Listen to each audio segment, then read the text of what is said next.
বাগজান গাঁও মিলনজ্যোতি যুৱ সংঘৰ উদ্যোগত অসম চৰকাৰৰ অসম পৰ্যটন উন্নয়ন নিগমৰ তত্ত্বাৱধানত আৰু অইল ইণ্ডিয়া লিমিটেড দুলীয়াজানৰ পৃষ্ঠপোষকতাত আৰু বাগজান অঞ্চলৰ সমূহ দল সংগঠনৰ সহযোগত তথা সমূহ ৰাইজৰ সহযোগত আমি অহা ইংৰাজী 31 জানুৱাৰী 1 আৰু 2 ফেব্ৰুৱাৰী 2024 তিনিদিনীয়া বিস্তৃত কাৰ্যসূচীৰে শ্ৰী শ্ৰী ৰঙাচন ডাঙৰীয়া সমন্বয় ক্ষেত্ৰ বাগজান কলিয়াপানীত আমি প্ৰথম বাৰ্ষিক মাগুৰী বিল পক্ষী মহোৎসৱ উদযাপন কৰিবলৈ আগবাঢ়িছোঁ।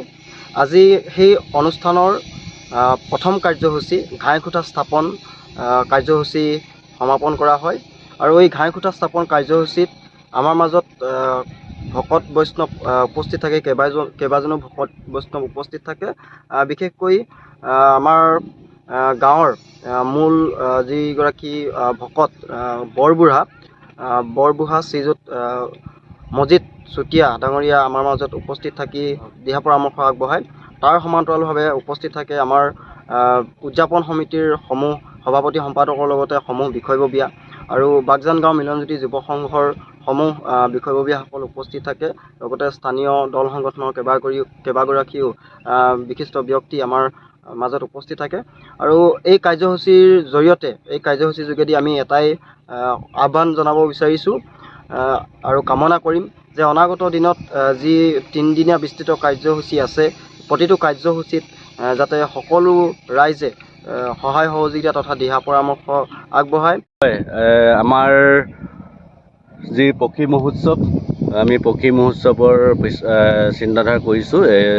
ইংৰাজী আমাৰ জানুৱাৰী 31 তাৰিখ, ফেব্ৰুৱাৰী 1 আৰু 2 যি অসম চৰকাৰৰ পৰ্যটন বিভাগৰ আৰু বাগজান গাঁও মিলনজ্যোতি যুৱ সংঘৰ উদ্যোগত বাগজান গাঁৱৰ সমূহ ৰাইজৰ সহযোগত আৰু অইলৰ পৃষ্ঠপোষকতাত আমি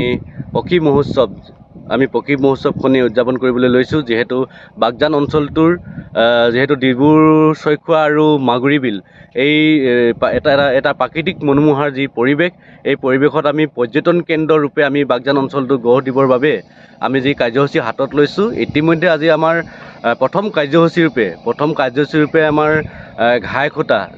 ঘাইখুঁটা আমাৰ পোতাৰ পৰ্ব চলি গৈছে ইতিমধ্যে আৰু উপস্থিত থাকে আমাৰ সন্মানীয় যুৱ সংঘৰ মিলনজ্যোতি যুৱ সংঘৰ সভাপতি সম্পাদকে কৰি আজি অভ্যৰ্থনা সমিতিৰ সভাপতিদেৱ আৰু গাঁৱৰ সমূহ সংঘৰ বিষয়ববীয়া ভকতবৃন্দ সকলোখিনি আমাৰ উপস্থিতি আমাৰ প্ৰথম যিটো কাৰ্যসূচী ইতিমধ্যে কাৰ্যসূচীটো হৈ গৈছে।